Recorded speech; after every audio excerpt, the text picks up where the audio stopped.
IPL ಆರಂಭ ಆದಾಗ RCB match ಅಂದ್ರೆ ಅಭಿಮಾನಿಗಳು ತುದಿಗಾಲಲ್ಲಿ ನಿಂತು ಕಾಯ್ತಾ ಇದ್ರು. ಮ್ಯಾಚ್ ಶುರುವಾಗೋ ಗಂಟೆಗೂ ಮೊದಲೇ ಮೊಬೈಲು ಟಿವಿ ಮುಂದೆ ಹಾಜರಾಗ್ತಾ ಇದ್ರು. ಆದ್ರೆ RCB ಟೀಮ್ ಆಡ್ತಿರೋ ರೀತಿ ನೋಡಿ ಫ್ಯಾನ್ಸ್ಗೆ ಕ್ರೇಜಿ ಹೊರಟೋಗಿದೆ. ಭಾನುವಾರ KKR ಮತ್ತು RCB ನಡುವೆ ಹೈ ವೋಲ್ಟೇಜ್ ಪಂದ್ಯ ನಡೀತಾ ಇದ್ದು ಅಭಿಮಾನಿಗಳಲ್ಲಿ ಮಾತ್ರ ಮೊದಲಿದ್ದ ಜೋಶ್ ಕಾಣ್ತಾನೇ ಇಲ್ಲ. ಯಾಕಂದ್ರೆ ಈ ಸೀಸನ್ ನಲ್ಲಿ ಅತ್ಯಂತ ಕಳಪೆ ಫಾರ್ಮ್ ನಲ್ಲಿರೋ ಬೆಂಗಳೂರು ತಂಡ ಪಾಯಿಂಟ್ಸ್ ಟೇಬಲ್ ನಲ್ಲಿ ಕೊನೆ ಸ್ಥಾನದಲ್ಲಿದೆ. ಹಾಗಾದ್ರೆ ಈ ಸಲನೂ ಕೂಡ RCB ಪ್ಲೇ ಆಫ್ಗೆ ಹೋಗೋಕೆ ಆಗಲ್ವಾ ಅಂತ ನಿಮಗೆ ಅನಿಸಬಹುದು. ಖಂಡಿತವಾಗಿಯೂ ಆ ಚಾನ್ಸ್ ಇದೆ. ಆದ್ರೆ ಅದಕ್ಕಿರೋದು ಒಂದೇ ದಾರಿ. ಏನದು ಅನ್ನೋದನ್ನ ಹೇಳ್ತೇನೆ. ನಾನು ಶಾಂತ. ನೀವು ಸುದ್ದಿಯಾನದ ಸಬ್ಸ್ಕ್ರೈಬರ್ ಆಗೋದಿಕ್ಕೆ ಮರಿಬೇಡಿ. 17ನೇ ಆವೃತ್ತಿಯ IPL ಟೂರ್ನಿಯಲ್ಲಿ ರಾಯಲ್ ಚಾಲೆಂಜರ್ಸ್ ಬೆಂಗಳೂರು ತಂಡ ನೀರಸ ಪ್ರದರ್ಶನವನ್ನು ತೋರ್ತಾ ಇದೆ. ಇಲ್ಲಿಯವರೆಗೂ ಆಡಿದ 7 ಪಂದ್ಯಗಳಲ್ಲಿ ಕೇವಲ 1ರಲ್ಲಿ ಗೆದ್ದು ಇನ್ನುಳಿದ 6 ಪಂದ್ಯಗಳಲ್ಲಿ ಸೋಲು ಅನುಭವಿಸಿದೆ. ಹಾಗಾಗಿ ಟೂರ್ನಿಯ ಪಾಯಿಂಟ್ಸ್ ಟೇಬಲ್ನಲ್ಲಿ ಕೊನೆಯ ಸ್ಥಾನಕ್ಕೆ ಕುಸಿದಿದೆ. ಟೂರ್ನಿಯ ಪ್ಲೇ ಆಫ್ಗೆ ಅರ್ಹತೆ ಪಡೆಯಬೇಕಂದ್ರೆ RCB ಇನ್ನುಳಿದ 7 ಪಂದ್ಯಗಳಲ್ಲಿಯೂ ಕೂಡ ಗೆಲುವನ್ನು ಪಡೆಯಬೇಕಾದ ಅಗತ್ಯವಿದೆ. ಇದರಲ್ಲಿ 1ರಲ್ಲಿ ಸೋತ್ರೂ ಕೂಡ RCB ಪಾಲಿನ ನಾಕೌಟ್ ಹಾದಿ ಕಠಿಣವಾಗಲಿದೆ. ತನ್ನ ಹಿಂದಿನ ಪಂದ್ಯದಲ್ಲಿ RCB ಚಿನ್ನಸ್ವಾಮಿ ಸ್ಟೇಡಿಯಂನಲ್ಲಿ ನಡೆದ ಹೈದರಾಬಾದ್ ವಿರುದ್ಧದ ಪಂದ್ಯದಲ್ಲಿ IPL ಇತಿಹಾಸದಲ್ಲೇ ಅತಿ ಹೆಚ್ಚು ರನ್ ಅನ್ನು ಬಿಟ್ಟುಕೊಟ್ಟಿತ್ತು. ಬೌಲಿಂಗ್ ಹಾಗೂ ಬ್ಯಾಟಿಂಗ್ ಎರಡರಲ್ಲೂ ಕೂಡ RCB ಫೇಲ್ಯೂರ್ ಆಗ್ತಾನೇ ಇದೆ. ಪ್ರತಿ ಪಂದ್ಯದಲ್ಲೂ ಕೂಡ ಬೌಲಿಂಗ್ ತೀರಾ ಕಳಪೆ ಆಗ್ತಾ ಇದೆ. ಅದರಲ್ಲೂ RCBಯ ಪ್ರಮುಖ ವೇಗಿ ಮೊಹಮ್ಮದ್ ಸಿರಾಜ್ ವಿಕೆಟ್ ಪಡೆಯಲು ಸಾಧ್ಯವಾಗದೆ ಫೇಲ್ಯೂರ್ ಆಗಿದ್ದಾರೆ. ಆರಂಭದಲ್ಲೇ ಹೆಚ್ಚಿನ ರನ್ ಬಿಟ್ಟುಕೊಟ್ಟು ಇಡೀ ಪಂದ್ಯಕ್ಕೆ ಎಫೆಕ್ಟ್ ಆಗುವಂತೆ ಮಾಡ್ತಿದ್ದಾರೆ. ಇದೀಗ ಭಾನುವಾರ ಕೋಲ್ಕತ್ತಾದ ಈಡನ್ ಗಾರ್ಡನ್ ಮೈದಾನದಲ್ಲಿ ನಡೆಯಲಿರುವ ಪಂದ್ಯದಲ್ಲಿ RCB ಹಸಿರು ಬಣ್ಣದ ಜೆರ್ಸಿಯಲ್ಲಿ ಆಡಲು ಸಜ್ಜಾಗಿದೆ. ಜೆರ್ಸಿ ಬದಲಾದ ಮೇಲಾದ್ರೂ RCBಯ ಹಣೆಬರಹ ಬದಲಾಗುತ್ತಾ ಅಂತ ಅಭಿಮಾನಿಗಳು ಕಾಯ್ತಾ ಇದ್ದಾರೆ. ಗ್ಲೆನ್ ಮ್ಯಾಕ್ಸ್ವೆಲ್ KKR ವಿರುದ್ಧ ಕೂಡ ಆಡಲ್ಲ ಎನ್ನಲಾಗಿದ್ದು ವಿಲ್ ಜಾಕ್ಸ್ ಮತ್ತು ಲಾಕಿ ಫರ್ಗ್ಯೂಸನ್ ತಂಡದಲ್ಲಿ ಮುಂದುವರಿಯಬಹುದು. ವೈಶಾಖ್ ಅಥವಾ ಯಶ್ ದಯಾಳ್ ಬದಲಾಗಿ ಮೊಹಮ್ಮದ್ ಸಿರಾಜ್ ಅವರು ಪ್ಲೇಯಿಂಗ್ 11ನಲ್ಲಿ ಸ್ಥಾನ ಪಡೆಯುವ ಸಾಧ್ಯತೆ ಇದೆ. ಸನ್ ರೈಸರ್ಸ್ ಹೈದರಾಬಾದ್ ವಿರುದ್ಧದ ಬ್ಯಾಟಿಂಗ್ನಲ್ಲಿ ಮಿಂಚಿದ RCB ಬೌಲಿಂಗ್ನಲ್ಲಿ ಸಂಪೂರ್ಣವಾಗಿ ಲಯ ಕಳೆದುಕೊಂಡಿತ್ತು. KKR ಬ್ಯಾಟಿಂಗ್ ಪಡೆ ಬಲಿಷ್ಠವಾಗಿದ್ದು RCB ಬೌಲಿಂಗ್ ಸುಧಾರಣೆ ಕಾಣದೇ ಇದ್ರೆ ಗೆಲುವು ಸಾಧಿಸುವುದು ಕಷ್ಟವಾಗಲಿದೆ. ಸನ್ ರೈಸರ್ಸ್ ಹೈದರಾಬಾದ್ ಪಂದ್ಯದ ಬಳಿಕ ಸುದೀರ್ಘ ವಿರಾಮ ಸಿಕ್ಕಿರುವ ಕಾರಣ RCB KKR ವಿರುದ್ಧದ ಪಂದ್ಯಕ್ಕೆ ಉತ್ತಮ ತಯಾರಿ ಮಾಡಿಕೊಳ್ಳಬಹುದು. ಕೋಲ್ಕತ್ತಾದ ಈಡನ್ ಗಾರ್ಡನ್ ಸಂಗಳದಲ್ಲಿ KKR ಮತ್ತು RCB 11 ಪಂದ್ಯಗಳಲ್ಲಿ ಈವರೆಗೂ ಕೂಡ ಮುಖಾಮುಖಿಯಾಗಿವೆ. ಇದರಲ್ಲಿ 7 ಬಾರಿ KKR ಗೆದ್ದಿದ್ರೆ RCB 4ರಲ್ಲಿ ಮಾತ್ರ ಗೆಲುವನ್ನ ಸಾಧಿಸಿದೆ.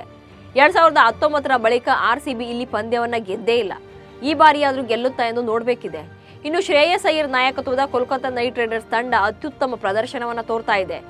ಈ ತಂಡ ಇಲ್ಲಿಯವರೆಗೂ ಆಡಿದ 6 ಪಂದ್ಯಗಳಲ್ಲಿ 2ರಲ್ಲಿ ಮಾತ್ರ ಸೋತಿದ್ದು ಇನ್ನುಳಿದ 4 ಪಂದ್ಯಗಳನ್ನ ಗೆದ್ದು ಪಾಯಿಂಟ್ಸ್ ಟೇಬಲ್ನಲ್ಲಿ 2ನೇ ಸ್ಥಾನದಲ್ಲಿದೆ.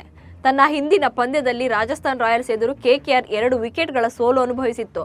ಆದರೆ RCB ತಂಡ ಸನ್ ರೈಸರ್ಸ್ ಹೈದರಾಬಾದ್ ಎದುರು 25 ರನ್ಗಳಿಂದ ಸೋತಿದೆ.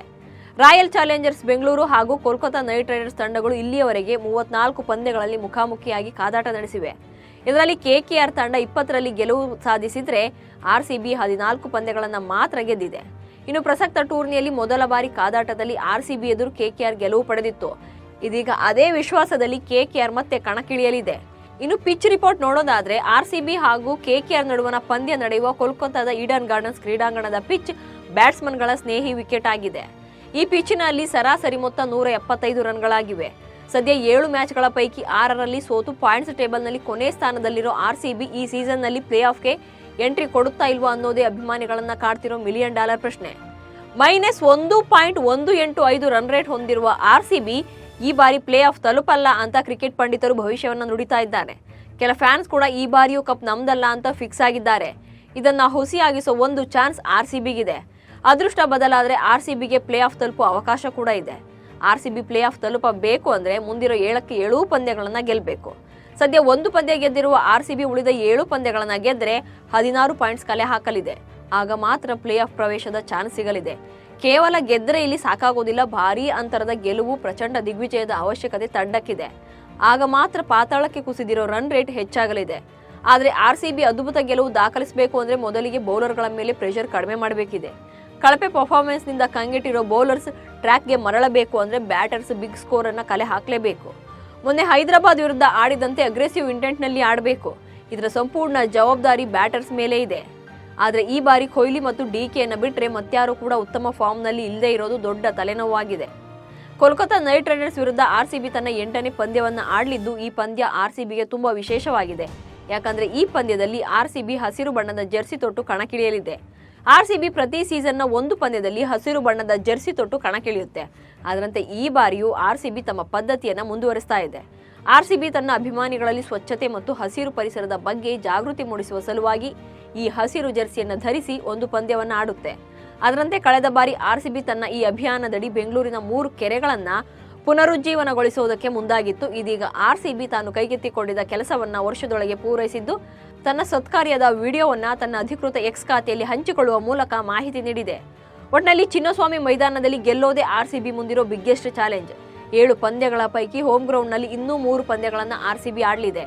ಗುಜರಾತ್, ಡೆಲ್ಲಿ, ಚೆನ್ನೈ ತಂಡಗಳ ಸವಾಲು ಎದುರಾಗಲಿದ್ದು ಈ ಪಂದ್ಯಗಳನ್ನು ಗೆಲ್ಲಲೇಬೇಕಿದೆ. ಚಿಕ್ಕ ಗ್ರೌಂಡ್ ಆಗಿರೋದ್ರಿಂದ ಡಿಫೆಂಡ್ ಮಾಡಿಕೊಳ್ಳೋದು ಕಷ್ಟದ ವಿಚಾರವೇ. ಹೀಗಾಗಿ ಸ್ಟ್ರೆಂತ್ಗೆ ತಕ್ಕಂತೆ ಆಡಬೇಕಿದೆ. ಇನ್ನೊಂದು ಮ್ಯಾಚ್ನಲ್ಲಿ ಮುಗ್ಗರಿಸಿದ್ರೂ ಕೂಡ RCB ಪ್ಲೇ ಆಫ್ ಕನಸನ್ನ ಕೈ ಬಿಡಬೇಕಿದೆ. ಈ ಸಲವೂ ಕಪ್ ನಮ್ದಲ್ಲ ಅಂತ ಅಭಿಮಾನಿಗಳು ಸಮಾಧಾನ ಪಟ್ಕೊಳ್ಬೇಕು. ಇಂದಿನ KKR ಮತ್ತು RCB ನಡುವಿನ ಪಂದ್ಯದಲ್ಲಿ ಏನು ಬದಲಾವಣೆ ಆಗಬೇಕು ಅನ್ನೋದನ್ನ ಕಮೆಂಟ್ಸ್ ಮೂಲಕ ತಿಳಿಸಿ. ಹಾಗೆ ಸುದ್ದಿಯಾನವನ್ನ ಫಾಲೋ ಮಾಡಿ. ನಮಸ್ಕಾರ.